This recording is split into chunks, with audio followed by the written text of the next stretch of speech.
Hello à toi, bienvenue dans cette masterclass consacrée au burn-out parental. Je suis Isa, je suis professionnelle de la petite enfance et accompagnante parentale spécialisée dans l'épuisement parental. Alors d'abord, qu'est-ce que le burn-out parental?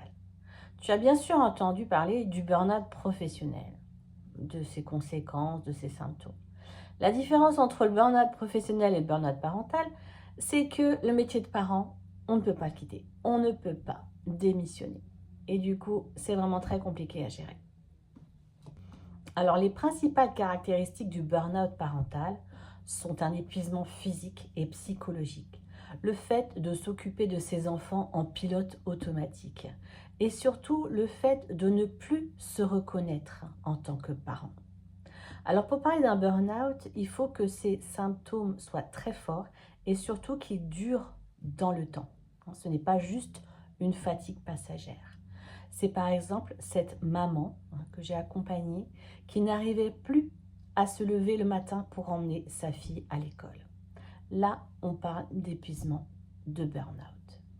Voici quelques témoignages que j'ai eus qui peuvent t'aider à te situer dans ton burn-out parental. C'est par exemple, j'ai zéro énergie pour m'occuper de mes enfants. J'ai l'impression de m'occuper de mes enfants en pilote automatique. Je ne me reconnais plus dans mon rôle de parent. Je ne ressens plus de plaisir à m'occuper de mes enfants. Si tu te reconnais dans ces témoignages, tu souffres d'épuisement, de burn-out parental. Alors le burn-out parental est difficile à vivre parce qu'il a un impact sur tout ton quotidien, sur toute ta vie de famille. Il te fait aussi culpabiliser, tu te sens mal en permanence. Alors, tu pourrais te dire, bon, c'est un mauvais moment à passer, les enfants vont grandir, ça ira mieux. Non, il faut agir tout de suite. Parce que non seulement ta situation de burn-out parental a des conséquences sur aujourd'hui, sur comment tu vis, mais aussi sur l'avenir de tes enfants, sur ce qu'ils vont devenir. Donc, il faut te faire aider. Il ne faut pas rester seul. D'abord, sache que tu n'es pas seul. Près de 5% des parents aujourd'hui souffrent d'un burn-out parental. Les facteurs de stress sont très nombreux aujourd'hui.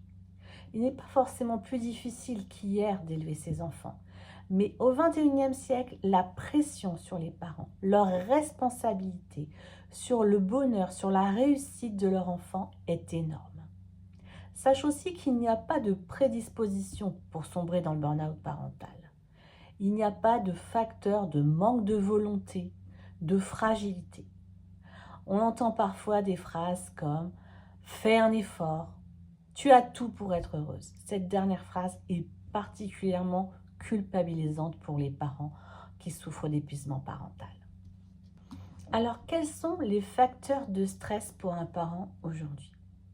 Pendant la grossesse, les parents vont se faire une idée du bébé, de l'enfant à venir et surtout du parent qu'ils vont être. Et parfois, la confrontation avec le réel est très difficile. Ils ont du mal à s'adapter, à faire le deuil, en fait, de cette image de l'enfant, du parent idéal. Une fois l'enfant né, il faut parfois faire le deuil de sa vie d'avant. Quand on a eu une vie avant sociale très importante, on voyait beaucoup ses amis, ou par exemple le travail prenait une place très importante, où on faisait beaucoup de sport. Voilà, forcément, la nouvelle vie de parent amène des contraintes au niveau de choix à faire qui sont parfois difficiles. On se construit une nouvelle identité parentale qui est parfois contradictoire avec son identité d'avant la naissance de l'enfant. Et parfois, ça peut être très difficile à gérer. Être parent, c'est aussi avoir de nombreuses responsabilités sur ce qu'est l'enfant et sur ce qu'il va devenir, sur tout ce qui peut lui arriver. Et ça, c'est un facteur de stress très très important puisqu'on voit bien que l'enfant est fragile et qu'il dépend de nous, de ce qu'on va faire ou ne pas faire parfois.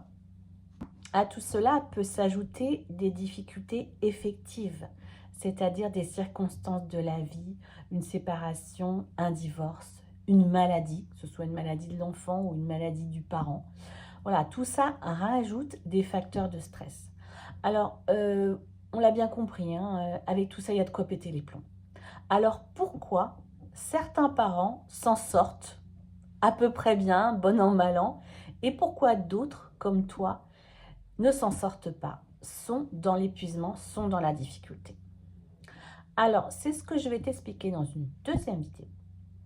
Mais avant de regarder cette vidéo, je vais te demander de faire un petit exercice. Je vais te demander de prendre un papier et un crayon et de noter sur ce papier, de décrire une journée type, c'est-à-dire une journée du moment où tu te lèves jusqu'au moment où tu te couches, avec tout ce que tu fais dans cette journée et surtout, c'est vraiment important, les émotions qui y sont associées. Cela va te permettre de définir ce qui est supportable dans ta journée, ce que tu aimes faire, ce que tu aimes moins faire et ce qui t'est absolument insupportable. Et à partir de ça, il va y avoir une conclusion, enfin tu vas pouvoir travailler sur cette journée et voir ce que tu peux faire pour améliorer ton quotidien. À bientôt!